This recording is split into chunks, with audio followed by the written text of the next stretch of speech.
धरती पर कुछ न ह, जाने के सब जानत बा, जिंदगी झंड ह, फिर भी घमंड ह।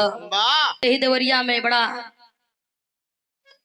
दर्दनाक घटना 2 अक्टूबर के दिन एक यादव और दुबे परिवार में मातम छा गई बा। एक के बदले 5 लाश, बदले की भावना। दुबे जी का 5 परिवार आज दुनिया में नहीं खे। जमीन जस का तस बा, लेकिन जमीन बदे दोनों परिवार आज रो रहल बा। आप लोग बिरहा के सुनल जाई, आप लोग शांति पूर्वक बिरहा के सुन रहल बानी, बड़ी खुशी बा। आई हो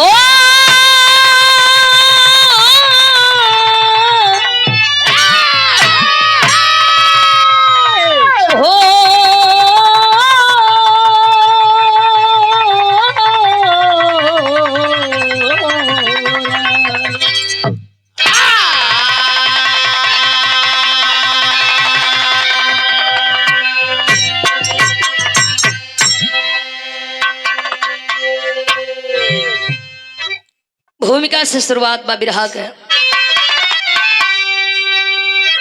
प्यार का पुष्प उर्मेघ खिलता सदा, गंध मकरंद से छंद गीतों से सजते। मन को भाता जो भ्राता कहाता मगरी, कितने रिश्ते जहां में है स्वार्थ के चलते।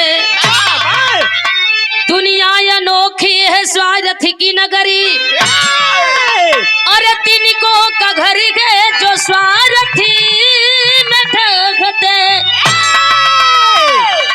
ऐसे अभागे भी है इस जगह में, जो कि रहते हैं जल में मगर प्यासे ही मरते।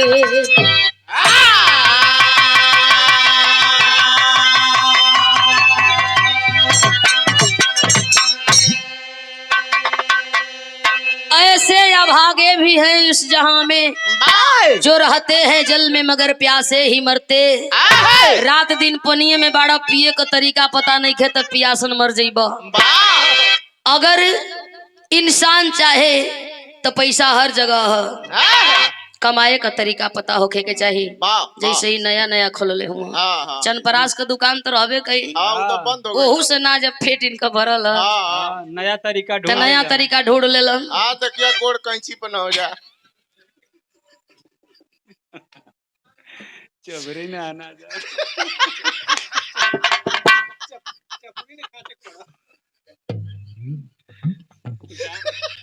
दांत बैठाई दे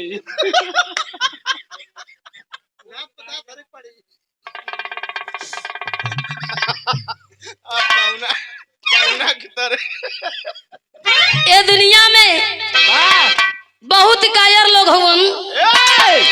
अस्कत के मारे कुछ लोग मरता, कुछ लोग फैशन में मरता, कुछ लोगन का तो तकदीरे खराब बा। बाजार बहुते बा ये मास्टर, लेकिन ये बाजार कैसन है?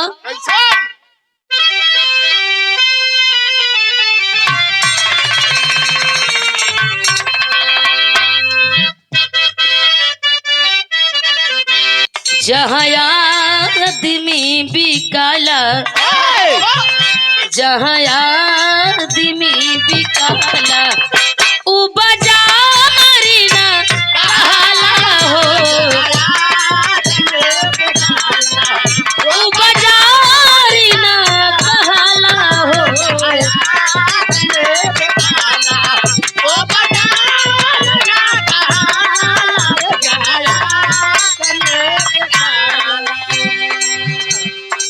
भाव है बड़ी सुंदर लाइन कवि जी लिखलन है। दुनिया में जिए के बाद, रहे के बाद, खाए के बाद, पिए के बाद, जीवन जिए के है तो जिंदगी के कैसे जिए के चाहिए। अरे चलिना संभल संभल के, चलिना संभल संभल के, जीवनी का क्या ठिकाना रे। अरे जीवनी का क्या ठिकाना रे।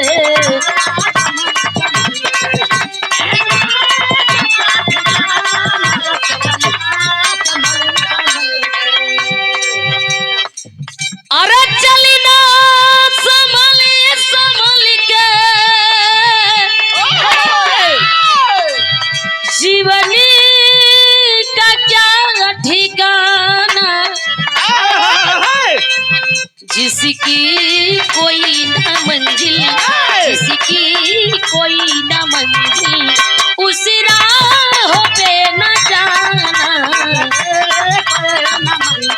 अरे उसी राह पे न जाना।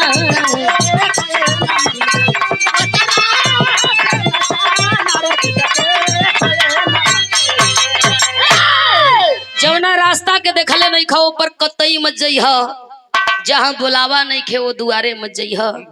लोग कहेला कि बिन बुलाव जन जइह भवानी, ना रही इज्जत ना बची कहानी। कहाँ कबा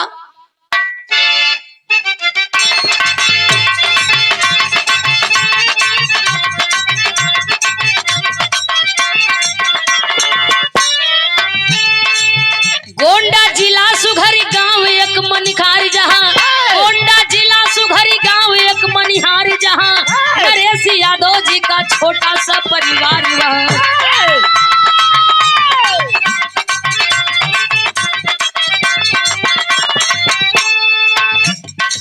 नरेश गोंडा में मजदूरी जाके करते थे, नरेश गोंडा में मजदूरी जाके करते थे, पत्नी नैना और बच्चों का पेट भरते थे।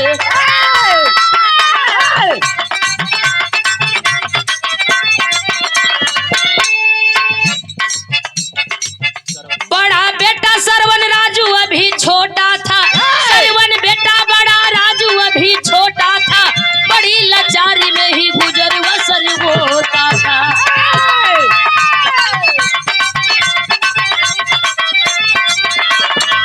रोक के सरवन कहा आम उना लियाते हैं, रोक के सरवन कहा आम उना लियाते हैं, सब खाते हैं हम दोनों को ललचाते हैं।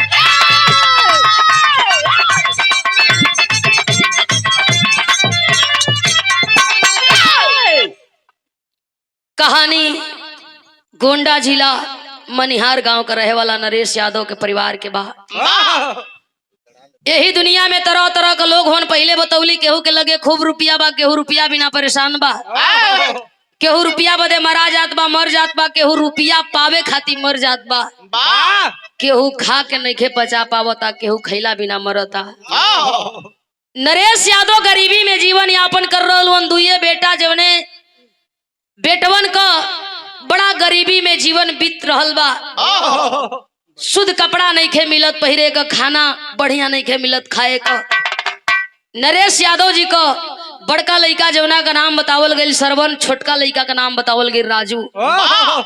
एक दिनवा सरवन रो करके बाबूजी से कहे लगल, ए बाबूजी रोज दिन काम पर जाला लेकिन हमना बदे कुछ खाए के ना लेके आवेला। नरेश यादव पूछत हुआ रो करके सरवन कह रहल बा, बेटा का चाही जवन कह तारा के लेके आई सांझी कबेरा। रो करके वह सरवन अपना बाबूजी से कह रहल बा, जा तरह काम करे काम कली ह, शाम कबेरा हुई हमना दोनों भाई बदे आम ले ली ह। नरेश यादव रिक्शा ले करके घरवा से निकलल हुन, दिन भर रिक्शा चरौलन, शाम का बेला खाए बदे खर्ची कीन करके 3 गो आम खरीदलन, गठरी बना के वही रिक्शा पर रखलन, रिक्शा लेकर के घर की ओर वापसी कैलन है। बड़ी पुरान गीत है मास्टर।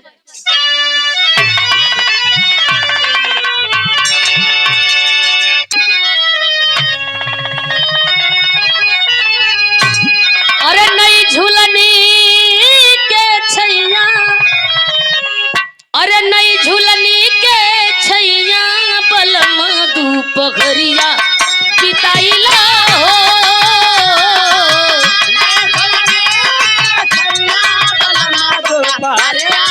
बिताइला हो।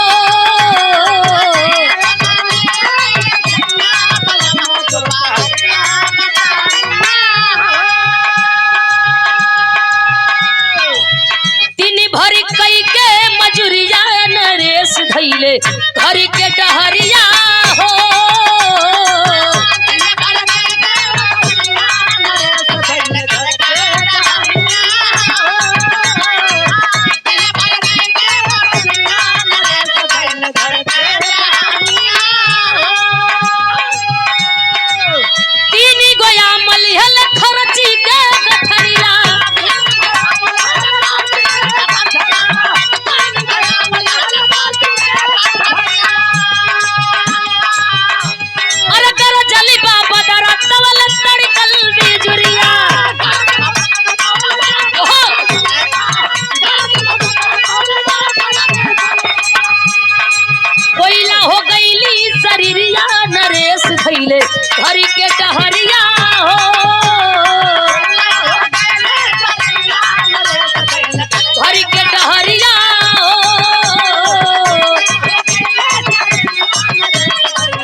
भैया ना बोलेले तो कोई ना बोलेला। जेकरा घर के एगो सवांग मर जात बा पूरा गाँवे दुआर करे जा रहल बा। एगो के बदले 50 आदमी रोवे वाला हुआ। आ जेकरा परिवार से 5 आदमी मरल बा ओकरा दुआरे 5 आदमी रोवे वाला नहीं खा। इस समय है नरेश यादव रिक्शा लेकर के घर की ओर चलल हुआ, वापसी कैलन ह। रस्तवा में रिमझिम बारिश चालू भइल। सोचल ह बारिशवा देख के रुकब, लेट होई लइकवा बिना खाए पिए सुत जइहन। तनी तनी बारिश होत बा, भीजत घरवा पहुंच जाइब, लइकवा कुछ खा पी लिहन, ओकरा बाद सुतिहन तो हमरो मनवा के संतुष्टि हुई। ओही बारिश में चल दिहलो, धीरे धीरे कुछ दूर गइलो, बारिश तेज हो गई, बिजली तड़के लगल, बादल गरजे लगल। नरेश यादव देखते देखते भीज गइलन। सोच रहलन जब भीजी गईली तब भीजत काहे न घर में चल जाई। एकाएक बिजली तड़कल और आकर के नरेश यादव के बिजली मरला है। रिक्शा से नरेश यादव गिर गइलन भुइया। रिक्शा कहीं और खाए का जवन वो अनाज रहल, चावल आटा रहल, उ कहीं और गिरल बा, नरेश यादव कहीं और गिरल हुआ। पूरी रात बरखा भइल ह। घरवा में दुल्हन बैठ करके अपने पति का इंतजार कर रहल बाड़ी। दोनों लइकवा इंतजार कर रहलन बाबू यहाँ ले कि बाबू ना वापसी कैलन घरवा का। दोनों लइका रो करके सुत गइलन, लेकिन नैना के नींद नहीं खिया। वह सोच रहल बिया कि आखिर रोज दिन हमार पति समय से घरे आ जात रहलन, आज का हो गई कि हमार पति घरे ना आइलन। चिंता बा, बेचैनी बा, बैठल बा मड़ैया में बैठ के टुकुर टुकुर ताकत बा। देखते देखते सवेर भइल, घड़ी 4 बजौलो। कुछ लोग टहले बदे घरवा से बाहर निकलल हुन। देख रहल हुन नरेश यादव का रिक्शा कहीं और, खाए का जौन खर्ची बा कहीं और, नरेश यादव कहीं और। उठा करके नरेश यादव के रिक्शा पर घरवा लेके गइलन ह। नैना जब अपने पति के देखले बिया, रो करके वह नैना अपने पति के जगा रहल बिया, बुला रहल बिया। मुहवा में जौन माटी बा, मुहवा का माटी अचरा से पोछ रहल बा, पूछ रहल बा रात भर कहा रहले। घरवा वापसी ना कैली, घरवा ना आइली। दोनों लइकवा रो के सुत गइलन। बोलतो नहीं खी, कुछ कहतो नहीं खी। ये हालत में कैसे बानी, काहे बानी, रो रो के पूछ रहल बा का।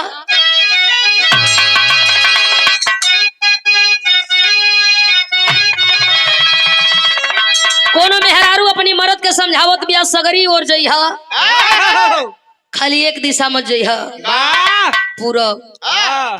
वहाँ हम सुनीला कि निमन निमन मरद के सुग्गा बना के लेली है। बढ़िया बढ़िया देह के मरद वहाँ जाके भेड़ बकरा हो जालन। ओने मत जइहा, नहीं तो हम चिन्हू ना पाई। कहे का अरे डूबी बरबुए सैया, अरे डूबी मरबुए राजा, जई बजो पूर्व के देशवा।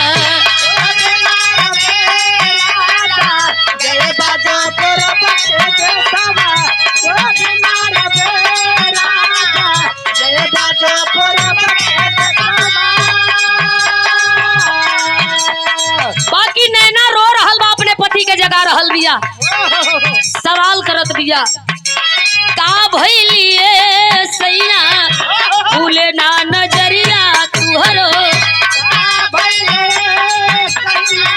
भूले ना नजरिया तुहरो, भूले ना नजरिया तुहरो। पवने किनारे हो लगी है जीवन के नेवरिया हमरो, पवने किनारे हो लगी है जीवन के नेवरिया हमरो, का भइल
नरेश यादव ये दुनिया में नईखन, नैना रो रहल बा, पति के जगा रहल बा, पति रो रहल, पति के सर पर हाथ फेर रहल बा, पूछ रहल बा, अपने चल गई नहीं हमारा बारे में एको बार ना सोचली। गौआ के लोग ताना मरिहन जे हर जाइब जौना गली जाइब मेहरारू हंसियन अपना मर्द के खा गई। गरीबी से लोग हंसत रहल, अब तो हमारा पर दू गो विपत हो गई।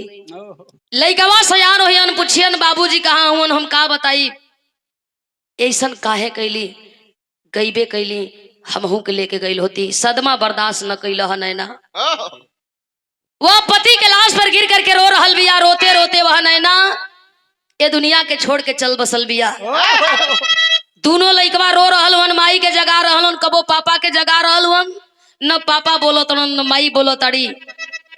एक बात समझ में लोगन के ना आवेला, गलती तो माई करिहन बाबू करिहन, लेकिन भोगी औलाद। आज देवरिया में जौन घटना भइल बा, मीडिया वाला दिखावत हुआ इनकी 3 बेटी हैं। अच्छा जौले 2-4 महीना 4 महीना देखई हन तौले देखई हन, जहिया वो मामला शांत हुई 2 साल 4 साल 5 साल की बात, केहू जे वो घर में बचल हुई, चाहे वो लड़की का भाई चाचा दादा चाहे अड़ोस पड़ोस को लोग कहीं जो यहाँ खोजे बदे कि हई लड़किया बदे ही फलाने के घर में आप रिश्ता कर ले, तो कोई रिश्ता करी ना। लोग सोचे लगियन ई वही डाकू बदमाश का बेटी ही है।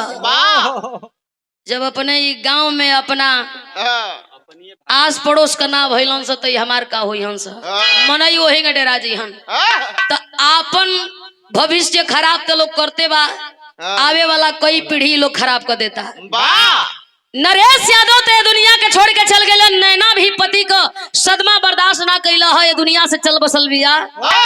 दोनों लइकवन का जीवन खराब हो गई, रो रहलन दोनों लइका। गांव के लोग जुट करके चंदा बटोरलन, ले करके चिता सजा के चलल होन, वही नदी के घाट के किनारे दोनों चिता में आग लगौलन ह। 13 दिन के गन के 13 ही कैलन ह, काम क्रिया तब बीत गई, लेकिन दोनों लइकवा कहाँ जइहन, लोग आपसी बात के बतिया रहल बा। गांव के लोग जुटल हन, मुखिया जी भी जुट गइलन, सबसे सवाल कैलन मुखिया जी की दोनों लइका कहाँ जइहन। गौआ के लोग माई बाबू बन के खड़ा हो गइलन, कहाँ जइहन, हमहन को एक दिन अपना अपना घरे भोजन करावल जाई, इन्हन का जिंदगी पार हो जाई।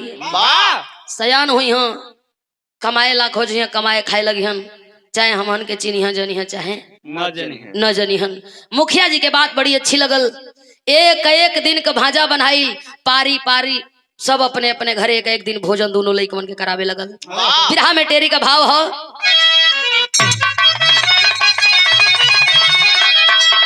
सुख दुख के बापर छागी जिंदगी, अरे सुख दुख के बापर छाई, सुख दुख के बापर छागी जिंदगी, आंसू के दरिया में कैसे बांध बधाई। सुख दुख के बापर छाही जिंदगी, आंसू के दरिया में कैसे बांध बधाई। आजे का खाइल माई 4 बजे भोर में अपना पितरन के कुल चढ़ी हम, आप पूरा दिन निराजल रही हन। खास के सासू माई के ओ सास माई के याद करी हन, लेकिन व्रत बेटा बदे करी हन, जेके खर जीवतिया कहल जाला। जो तोर माई खर जीवतिया भूखल ले बेटा, भूखल है। ए बाबू, माई बाबू नहीं खन, गौआ के लोग माई बाबू बन करके सहारा देत हुवन, अपना अपना घरे भोजन करावत हुवन, लेकिन केहू वही माँ झिहना के देता, केहू 4 बात सुना के देता, केहू प्रेम से देता, केहू खाइल खाना देता। बेटवा जरे दोनों भाई रोवस खनवा के खास, हमहन का समय खराब बा। धीरे धीरे धीरे धीरे कुछ दिन बीतल, एक दिनवा वह सरवन प्रधान जी के अगवा बैठ के रोवे लगल। चाचा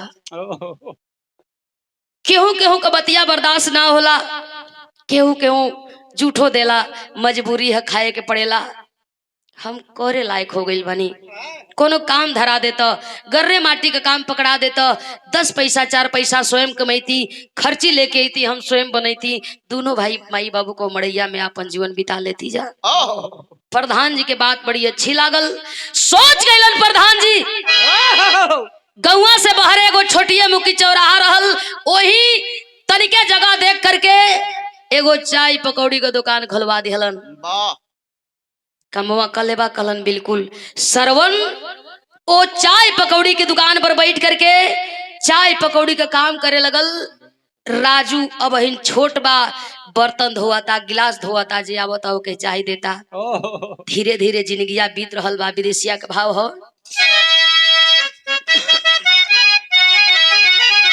अरे जिंदगी चलावे खातिर ओही राजू के पढ़ावे खातिर खोली दियाले सरवनी एगो उहे चाही के दुकानी।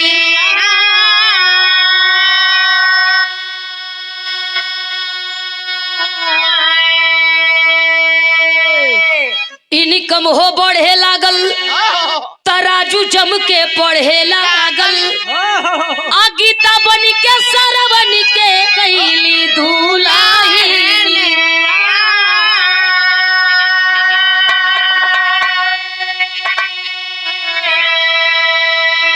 और लगली डाकी घरावा में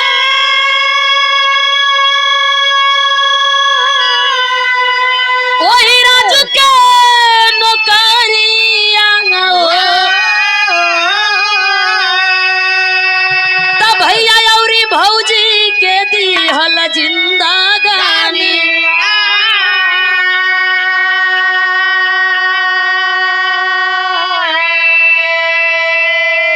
समय करवट लेहले बाए बाबू। चाय पकौड़ी का धंधा तो सरवन खोली दिहलन, कुछ पैसा वही में से बचावत हुवन। 50 रुपया का बिक्री होके 20 रुपया खैला में उठावो, तो 30 रुपया अपना राजू के पढ़ाई में लगावो। सरवन सोचा तड़न कि हमार तो जिंदगिया नरक होइए गई, लेकिन अपना छोट भाई राजू के पढ़ा करके डीएम बनाई, कलेक्टर बनाई, हमार दिन दशा पलट जाई, गरीबी दूर हो जाई। एक दिन प्रधान जी के सरवन का दुख देखना गईलन, जा करके बैठलन, कलन बेटा दिन रात तक कैसो कैसो बीत रहल बा, एगो बात सुनता। सरवन बैठल वन, कैसन चाचा कौन बात बा, का करे के हुई? कलन की दुकान तू संभारा तड़, कस्टमर राजू संभारत हुन, यहाँ से जा करके घर में खाना बनावेला हमें ना निकला गेला।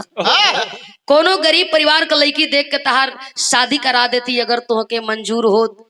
सरवन बतिया के सुन करके झरझर झरझर रोवे लगलन। सब कुछ तो तू ही न बाड़ा, हमार के बाये दुनिया में सुने वाला, माई बाबू है नहीं खन, जैसा तुहके अच्छा लगे। प्रधान जी गईलन, हाँ गरीब परिवार का लड़की देख करके अलन, रिश्ता तय हो गई, मंदिर पर शादी भइल, दुल्हन आइल सरवन का, जौना दुल्हनिया का नाम गीता बतावल गई। घरवा गीता संभारे लगल, दुकनिया सरवन संभारे लगलन, आ राजू पढ़े लगलन।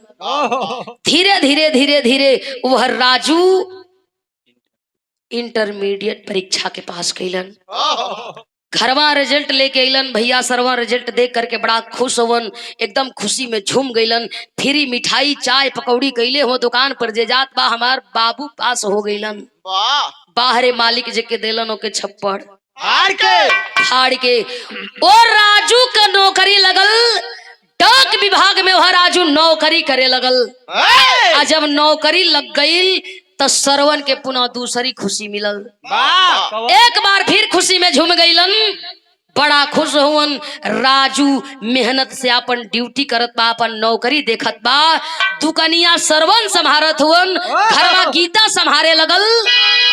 समय धीरे धीरे करवट लेत, गरीबी से अमीरी की ओर दिन और दशा बदले लगल। एक दिन राजू अल, हाँ बैठ गई, भैया के लगे, भैया से कह लगल, भैया कुछ पैसा हमारा आइल बा, कहता तो ईटा गिरवा देती, गिट्टी बालू गिरवा देती, जौन माई बाबू कहे मड़ैया बा, यहाँ 2-4 गो घर बन जाई, गिट्टी बालू गिरे लगल, ईटा गिरे लगल। गौवा में कुछ लोग खुश बाना, कुछ लोग खुशी मनावत अड़न, कुछ मेहरारू बैठ के बतियावत अड़ी। हेके तो हेके हेहू के शर्म नहीं खे। माई बाबू मर गईलन, हमहन का खिया खिया के सयान कैली जा। घूम के तकतो नहीं खस, बियाह हो गई, दुल्हन आ गई, नौकरी पा गई, अब ई अपने में नहीं खस। अब इन्हन का दिन दशा बदल गई, अभी हमहन के चिन्ह ताना स। कुछ मेहरारून के तकलीफ बा, कुछ मर्दनों के तकलीफ होखे लगल। नमस्ते सलाम अगर सरवर राजू करो तो लोग मुहवा में गरियावस, चल जास रास्तवा अपन दूसर बदल के। समय बदल गईल, तिलकहरू दौड़े लगल, रोज वही दुकानिया पर 4 चक्कर तिलकहरू आवे। राजू का बियाह काहे नहीं का कहले, राजू बियाह जोग हो गईलन। हमार बेटी बीए कैले बिया, बीएड कैले बिया, हमार बेटी सुघर बिया, अपना भाई से बियाह करा देता। एक दिन वहां सरवन गईलो, जाके मुखिया के बोलौलो, चाचा तिलकहरू आवत हो, राजू को बियाह कर देती, कल समय हो गई। एक बार राजू से पूछला, सरवन गईलो, जाके राजू के बैठा के पूछ रहा, राजू रोज दिन तिलकहरू आवत हो, के लौटाई, आज न कल बियाह करही के कहीं हाँ क दई का। राजू कहला, जैसन तोहार मन, हम कुछ ना कहब। भैया भौजी गईलो लड़की देखे, लड़किया से सवाल कैलो, घरवा संभार लेबू। लड़की बड़ी समझदार होली, हाँ सब काम आवेला। कही हाँ कुछ बनावटियो कहेली, कही के हम 2 बोझा का संती, 1 बोझा ढोइला। 2 बोझा संती आज अब जय आ जाई। हाँ लगे करी बनावे। कहीं कि करे अलावा कुछ कहले ना है, खाली करिए बनौले। जो सास कहियो कह दिया कि करे तनी अटवा मार के रोटिया बनावल कह, ई का चौथा बकोटा बनाव ताड़ी, त कही का कही तारा के हुए तू कहे लाख बाड़ू। अरे वो तो गटवा हमर दया तोड़ दे,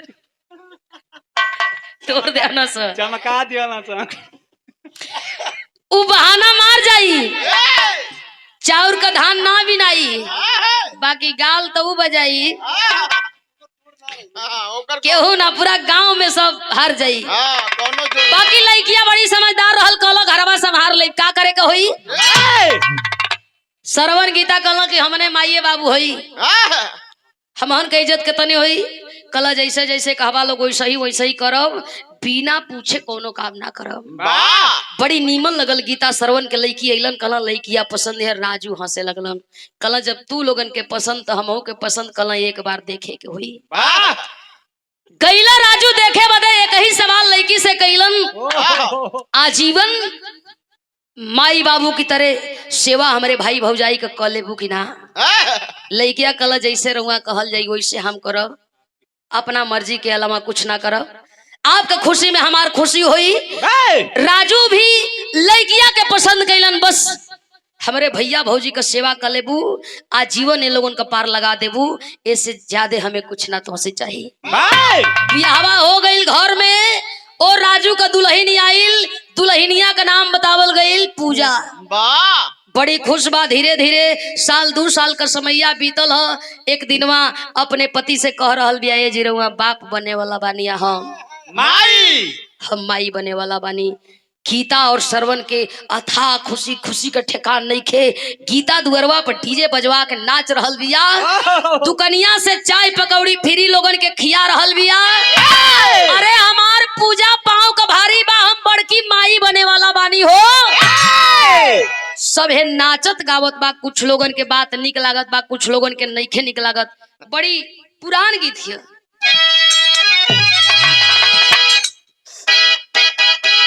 ओहो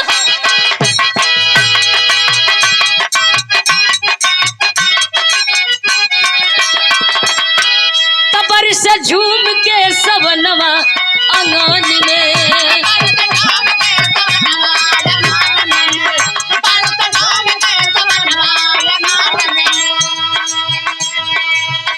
पूजा का पाँव भारी झूमे भौजाई।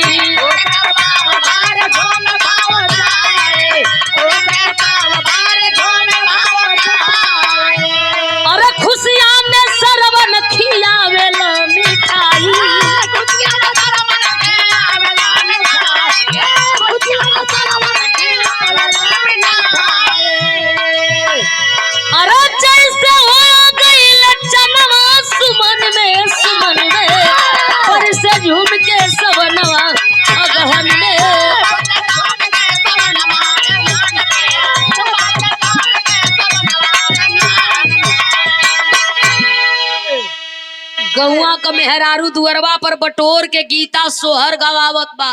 वाह 8वां लगल ह, 9वां महीना पूरा होई, गीता के कोंख से बेटी चाहे बेटा का जन्म होई। वाह हम बड़की माई कहाई। वाह सोहर गवावत बा, रोज गीत मंगल होत बा। एक दिनवा वही गौआ में रहे वाली गोमती नाम का काकी रहल। वाह बूढ़ सयान जवान सब के प्यार से काकी कहे। वाह आइल गोमती काकी के ई बतिया नीक ना लगल। आ करके वह गोमती काकी बैठल गीता से कहे लगल, करे पगली ओ करे से पहले ते अली तो के अले 10 बरिस हो गई, वाह आज ले न तोर पैर भारी भइल न तो माई बनली। वाह तो से पीछे आइल बाजी मार गई, मार नाचत तारी कूदत तारी, डीजे बजावत लइका है। ओकर होई या कूदत तारी। तो जबले तोरी में बात तवले तोर बा, जब अलगे हो जाई त फिर तो अकेले हो जाइबी। वाह तेहू कुछ कराव दवाई बीरो कराओ ना कुछू त केहू से झरवाओ फुकवाओ, हो न हो कि मालिक तोर सुन लो, बुढ़ौती का सहारा तोर हो जा। गीता के बतिया बड़ी नीक लाग गई। सोच रहल बिया गीता की गोमती काकी एकदम हमारी लायक बात कहताड़ी। चले पूजा हमारी में बात तौले हमार बा, वाह अलगे हो जाई फिर हम अकेल हो जाई। बात तो सही बा कि हम पहले कहली तो माई ना बने पौली, या तो हम अपना के दवाई कराई, नहीं तो झरवाई फुकवाई, नहीं तो अपने सैया से कह के दूसर ब्याह करवाई, ताकि लइका हमार होई। जिद में अनशन में बिया सरवन अइला पूछ रहल में रो के कहत बका, अरे माई कहेली बेटी इहे नियर बियाह हो, तो बाबूजी का गेलनी बहुते दूरी हो। सरवन कहतड़न की रोवत काहे बाड़ी रे पगली, इतना दिन अइले तो के हो गई, आज ले तो के खाली हंसत देखले बानी आ हमके बड़ा नीक लगल।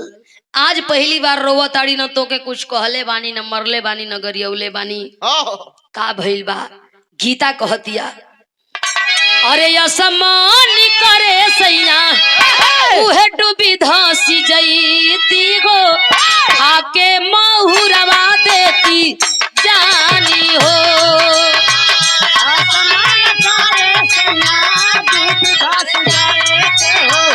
आई के महुरवा देती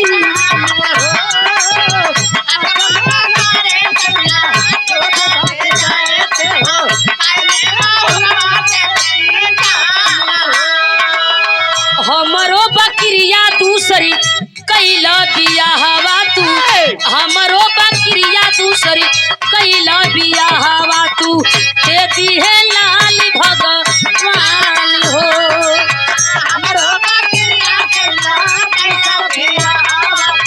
दे दी है लाल भगवान।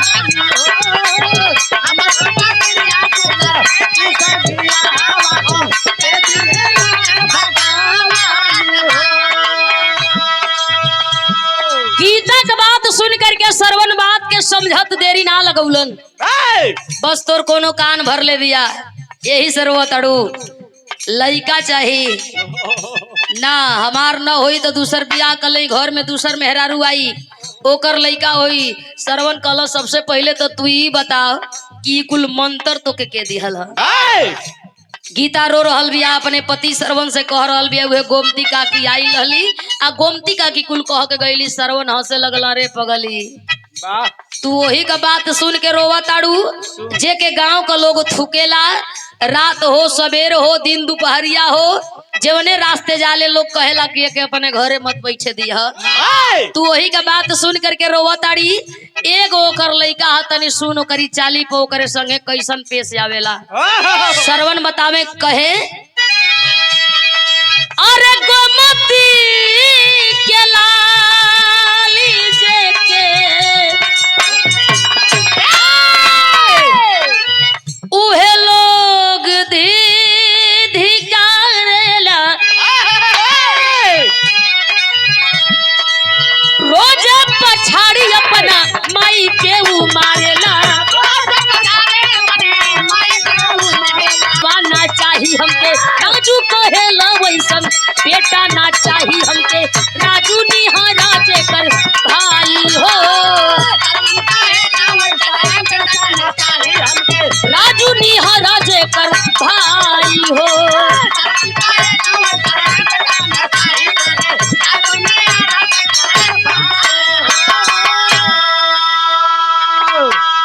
सरवन अपना दुल्हन के समझा रहल बन रे पगली गोमती काकी के एक लइका हो ओकरे चुगुलाई लुतुराई पर ओके रोज मारेला का चाहता वैसने हमार लइका होखे वैसन लइका हमके ना चाही। राजू हमारी लइका से तनिको कम नहीं खे जितना हमार राजू सम्मान करी उतना हमार लइका हमार सम्मान ना करी। ए बाबू गीता अपने पति का बात तो समझ गई रोवल गावल बंद कैले बिया जाए दी हमारा आँख खोल देहनी। सरवन राजू के बतिया पूजा सुनत बा पूजा के भी कष्ट बा कि हम माई बने वाला बानी भैया भौजी के तकलीफ बा। पति अइलो है ड्यूटी से समझा रहल बिया सुनी सबसे पहला शर्त हमारी बा कि बेटी चाहे बेटा जय दिन जन्म हमारा कोख से ले वादा करी ई बेटी या चाहे बेटा अपना भैया भौजी के दे दिहल जाई। राजू वही गीता की ओर ताक रहल वन रे पगली तू तो हमरे मन के बतिये छीन लेहली। राजू और पूजा बड़ा हर्षित हवन दिन का इंतजार कर रहल कि जय दिन बेटी बेटा पैदा हुई भैया भौजी के दे दिहल जाई। मालिक सुन लिहल वो पूजा की कोख से बड़ी सुंदर बेटा का जन्म भइल। घरवा में सोहर गवात बा भैया भौजी दुआरे खुशी मना रहल हुन नहवामन बा 2-4 दिन का दिन बीतल ह सौरी में बा पूजा एक दिनवा गोदिया में उठौल राजू आ ले करके अपने बेटा के चलल हुन वही भौजी की ओर।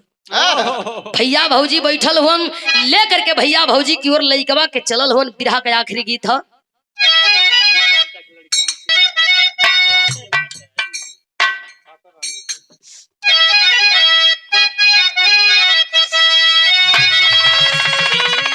अरे पतरा ही राम जी के उहे पतरी बा कमरिया हो रामा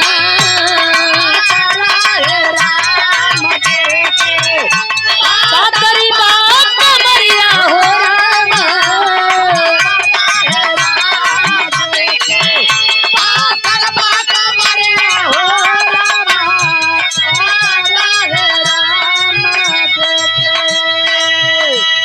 पतराई राम जी के पतरी बा कमरिया हो रामा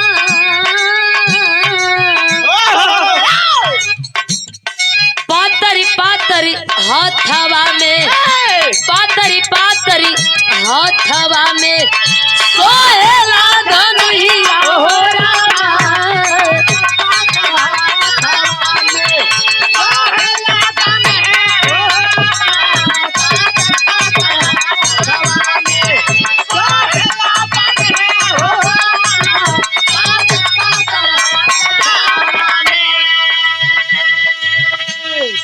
सभे गावले गीत के हमहू गावतनी बहुत दिन भले हो गई हुई तनी मनी कंफ्यूजन भी हुई लेकिन उतना निमन कोई न गौलस जितना निमन हमना के बीच में हरी म्यूजिक के मालिक महोदय हरकेश यादव जी बैठे हैं जो हमारे गुरु भी हैं जिनसे बहुत कुछ हम सीखे भी हैं। जितना नीमन ये गीत के गावस अपना जवानी में जवानी अब्बो बा लेकिन ऊ जवानी दूसर रहल ई जवानी दूसर है ई जिम्मेदारी वाला जवानी है। ले करके बेटा के गोदिया में चलल हुआ ना वही भौजी के गोद में डलन ताक रहल बिया गीता का हो ई का सौरी का लइका के लेके ने घूमत आड़ो राजू कल पगलाइल बाड़ू घूमत नहीं खी ई तहरा हवाले करे आइल बानी का मतलब राजू अपना भौजी से कह रहा नाच के बाद ही बेटा तुहार बा ए पर तुहार अधिकार है एके असमंजन है कि तू पैदा कैले बाड़ू ना कि पूजा पैदा कैले बा। गीता बतिया के सुन करके बैठल रे झरझर झरझर रो रहल रे बगलिया में सरवन बैठल वन उहो रोवा तड़न कारे पगली तो के कहले रही ना कि हमारा औलाद से बढ़ के हमार राजू हो। गीता ताक रहल बा अपना पति की ओर, रो रहल बा। हाँ जी आप तो सही कहले रहली, हमारा बेटा से बढ़ के ही हमार बेटा बा। भौजी के बेटा देत हुवन, अब भैया भौजी ओ राजू के पूजा के का देत हुवन। तोहफा में सरवनी दिहले सोनवे का कंगनवा हो रामा। सोनवे का कंगनवा हो रामा।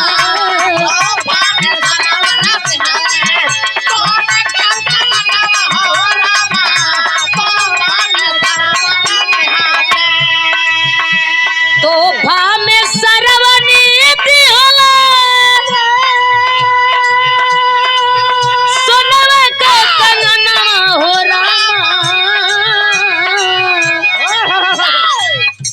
भौजी के राजू दिहले, भौजी के राजू दिहले गोदिया में लाला नवारा।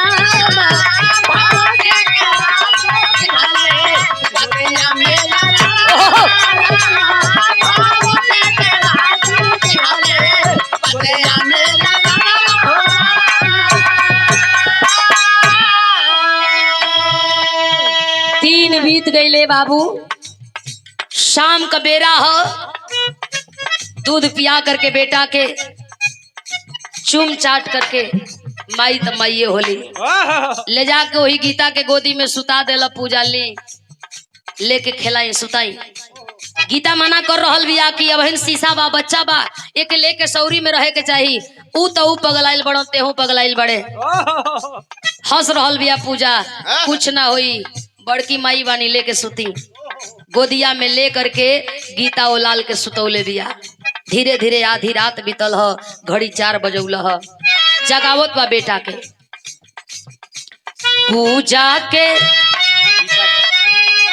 गीता के गोदी हो पूजा लाल के सुतवली। लाल के सुतवली।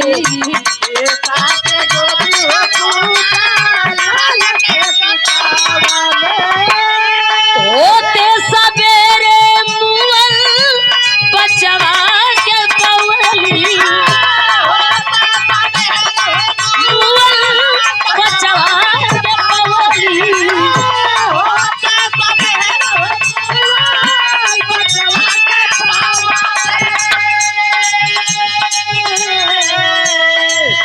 मोचल को राम घर में कोई लाल करिया हो रामा।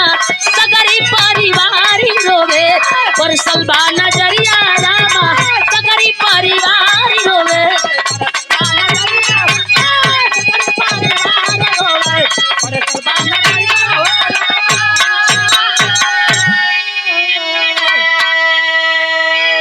शाम का बेरा लेकर के गीता गोद में बेटा के सुतल बे। सबेर भइल, जगा रहल बिया कि ले चली पूजा के दे दे। लइका एकदम लुआ पुआ भइल बा, ना बोलता ना ताकता ना सांस चलत बा, टो रहल बे।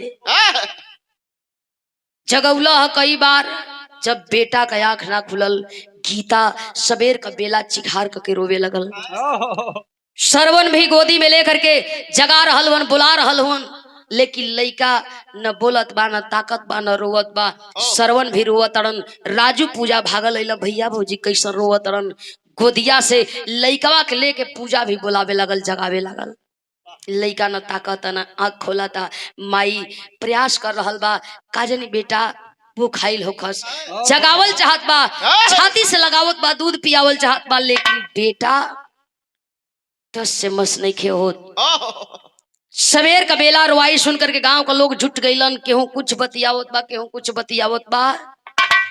गोमती का की आइल, जाके वही पूजवा के चुप करावे लगल। का रुआ तारी, तोर मत मराइल बे। तोके सोचे के चाही कि तो से पहले ही आइले के अइले 10 बरिस हो गई इलाज ले, बेटा बेटी का मुहे ना देखलस। इतना नीमन तोर बेटा पैदा भइल रे पगली, तोरे बेटा का गला दाब के मार देहलस। एके टेंशन रहल जहिया से तोर बेटा भइल हल। सोच तू ही तो से पहले आईली माई ना बने पौला, बाद में तो माई हो गईली, एके टेंशन रहल, यही से तोरे बेटा का नटई चाँद के मार देहलस। अरे हम कहता नहीं कि हे बाजिन के मुंह देखला से अच्छा बा इनहन से अलगो हो जो, नहीं तो तोरे को वंश ना चली। जगो बेटा बेटी होई हन इनहन का परछाई लगी मर जाई हैं एको जी हाँ उहाँ ना। पूजा का दिमाग में गोमती काकी का बात घर क गई। कीड़ा छोटी मुकी दिन प्रतिदिन बढ़े लगल। पापड़ का भाव में कवि जी लिखलन हो, अरे गोमती काकी कैली तब चुगुलैया बचवा जीना अन्नी संतान के पड़ी है जो पर छैया बचवा जीना।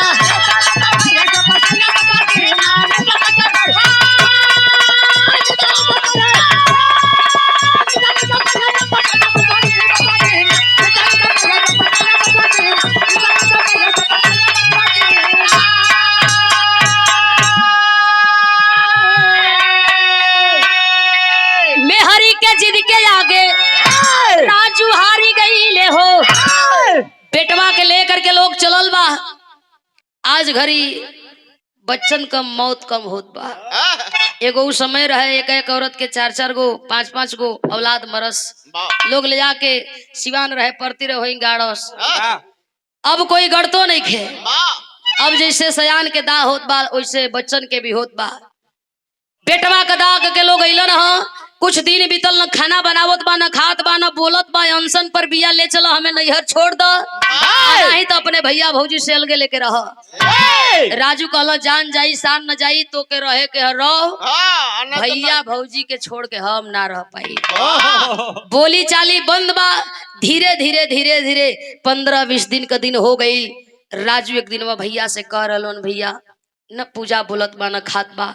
राजू हाथ जोड़लन, का करी तू बतावा जैसन कहबा। सरवर रो रहल हुन, भैया पूजा के जिद बा अलगे रहे का, हई घरवा तारा पैसा के बनल बा, पूजा के लेके घरवा में रह, हम कहीं मड़ई में दिन बिता लेहल जाई।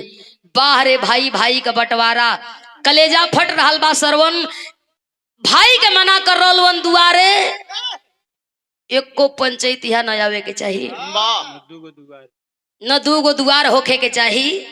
घरवा में तू रह, मड़ैया में हम अपन दिन बिता ले, पंचायत यहाँ दुआरे ना हन। समझौता हो गई।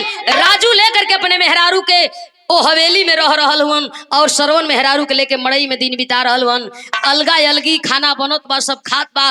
भाई भाई से नहीं खन बोलत, देवरान जेठान का परछाई नहीं के खाचत। धीरे धीरे 1 साल का दिन बीतल। पुनः पूजा के कोख से एक बेटा का जन्म हो गई। दुअरवा पर गीत मंगल होत बा। धीरे धीरे बरहिया पूरा भइल, सोहर गवात बा, खाना बनल, गांव के लोग जुटल बा, खात बा, सब लोग जात बा, बतियावत बा। अरे भैया भौजी के तई पूछबे ना कैलो स, के वही मां कहत बा कि राजू बड़ा गलती कैले बा। जवन भाई भौजाई 5 पोल के सयान कैला, छोटी मुकी रहल, पढ़ा लिखा के होशियार कैला, नौकरी धरौला, बियाह करौला, आज वही भाई से इतना बड़ा दुश्मनी करता कि भाई के ना पूछला गौवा के लोगन के खिया के कौन के फायदा हुई, कौन ही पुण्य कमा ली। दुआरिया से बैठ करके गीता रो रहल बा, ताक रहल बा। काजी आप तक कहले रही कि दुनिया छोड़ दे, लेकिन राजू ना छोड़ी।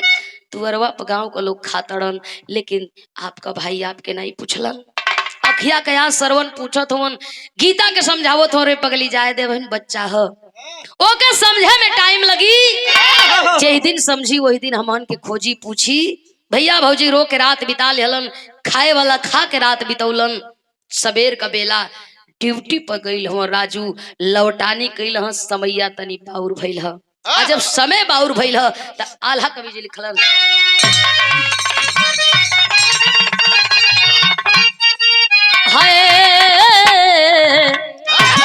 अरे वही पूजा के गोदी जन्मल, उहे दूसरा ललना बाबू, पूरा धूमधाम से मनवले छठिया।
के लाचारी पूजा घरे वापस हो गईली। आई के सरवन से करेली वो गोहा।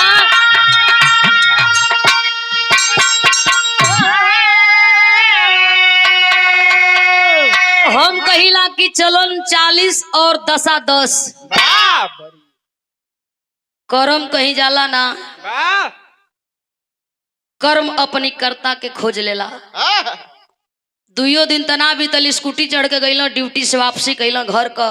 अचानक सामने गाड़ी का लाइट, आंख मुनाइल है, समझ ना पौलन, गाड़ी से टक्कर खैला स्कूटी कहीं और सरवन कहीं और राजू कहीं और।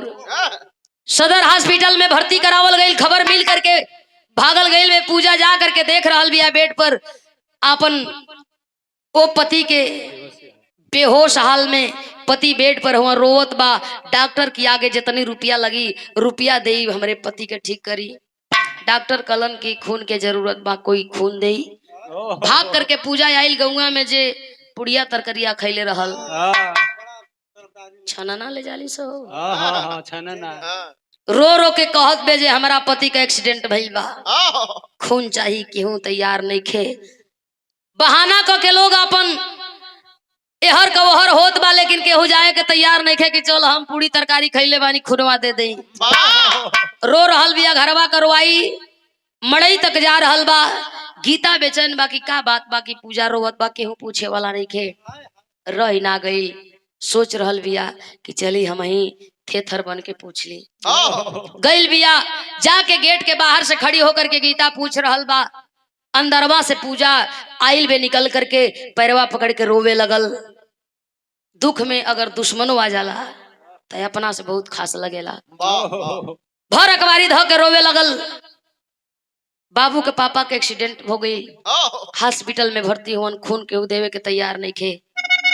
बात के सुन करके गीता चल गई घरवा, लेकिन बेचैन बिया। सरवन अइलन, पूछ रहल वन काहे बेचैन बाड़ू, सारी बात के बतौल। सरवन के रही नहीं खे जात। गीता क्रिया देत बा, क्रिया बा नहीं खे जाए के। शाम का बेरा खाना घोटात नहीं खे, कवर मुंहे से गले से नीचे नहीं खे उतरत। कैसो सुतलन, जब गीता नींद में सुत गई, चुप्पे गीता की भाग के सरवन गई हॉस्पिटलवा में। भाई तो भाई होला रे बाबू, लोग कहेला कि भाई ऐसन ही तो न भाई ऐसन दुश्मन। भाग के हॉस्पिटल में गईलन, जा करके अपने भाई का हाल देख करके बौरा गईलन। डॉक्टर के आगे हाथ जोड़लन और हथवा जोड़ के वो डॉक्टर साहब से एगो बात कहथुन।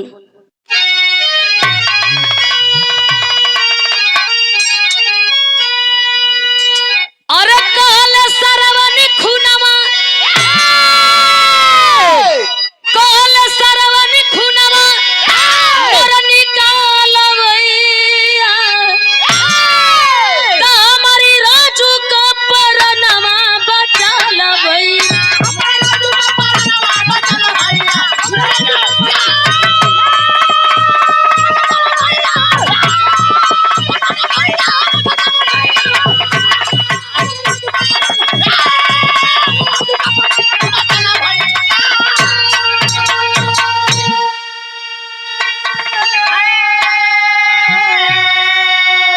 डॉक्टर साहब पूछ रहल वन के हुआ, कहला कि बड़ भाई है और हमरे जीते जी हमार भाई मर जी तो हमारा जियला का कोनो मतलब ना। लेकिन बताइए मत, बताइए मत कि खून के दिहल भाई के हमरे बचाला। डॉक्टर साहब एक बेड पर राजू और दूसरा बेड पर सरवन सुतलन हो। खून निकाल करके सरवन के शरीर से राजू का इलाज जारी कैलन है। होश में अलन, सरवन चुप्पे फिरा के घरवा पटाइल होन केहू से कुछ नहीं खन बतावत। गरीबी में अपन दिन बितावत होन। कहल जाला ब्लड देवे वाला के उतने खर्चा लेवे के होला, लेकिन सरवन अपने सेहत पर ध्यान ना दिहलन। दिन पर दिन उनका सेहत एकदम डाउन होत जात बा। ए हवर हॉस्पिटल में राजू का सेहत नीमन हो जात बा।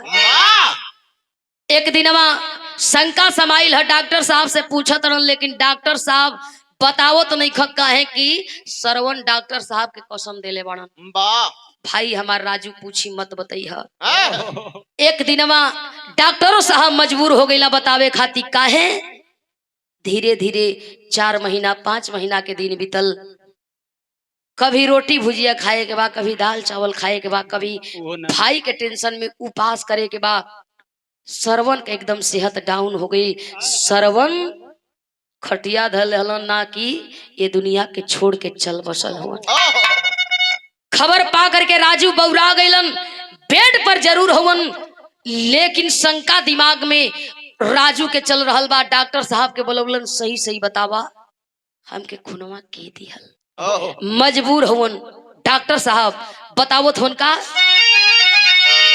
दिहले हो खून, अरे दिहले हो खून सरवन जगल बीरनवा बाकी बाकी बड़का भैया सरवन तेज दिहले परानवा।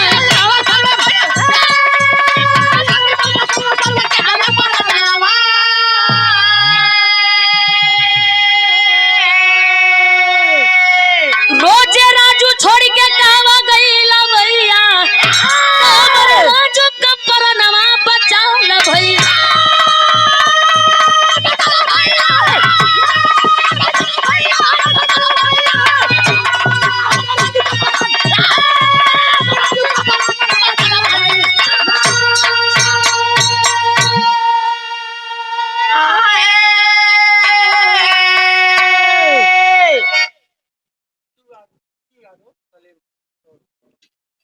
और छोटा मुन्ना बिट्टू यादव जी उज्जवल भविष्य मजबूर हो गए। बतौलन सरवन खून दहलन तू बच गए, लेकिन सरवन ये दुनिया से चल गईलन।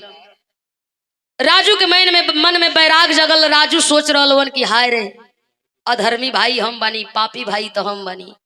जौन भाई पोष के पाल के सया अंजवान कैलन, पढ़ा लिखा करके नौकरी धरोलन, शादी ब्याह कैलन, एगो मेहरारू के कहला पर भाई से अलगे हो गईली। जवन भाई हमके पुनर्जन्म दे करके ये दुनिया से चल बसलन, हमारा जियला के का मतलब बा। घरवा गईला हाँ, जितना जगह जमीन का कागज बा, रुपया पैसा बा, नौकरी से रिजाइन देहलन, अइलन सगरी कागज वही पूजा के गोद में रखलन। ताक रहल बा पूजा ई का करतानी, का हो गइल बा रउआ के। कहलन नहीं रुपया पैसा जगह जमीन का कागज और एगो बेटा। आई घर दुआर लेके तू राज भोग, जेकर भाई दुनिया में नहीं खे। हमारी जियला का मतलब दुनिया का लोग गाड़ी दे, ये बात का हमके दुख नहीं खे। दुख ये बात का बा कि जीवन बाप का काम, माई का काम और भाई का फर्ज निभाते हुए सयान जवान करके, पढ़ा लिखा करके, नौकरी धरा करके, शादी ब्याह करके हमके ए मुकाम पर लैलन, उहे दुनिया में नहीं खन, तो हमके ये दुनिया प्यारा नहीं खे। राजू चलल होन घरवा से कहा, राजू बैरागी होके घर से बाहर अइले। अरे गोरखपुर में ज्ञानी जोगी उहे जाके भइले।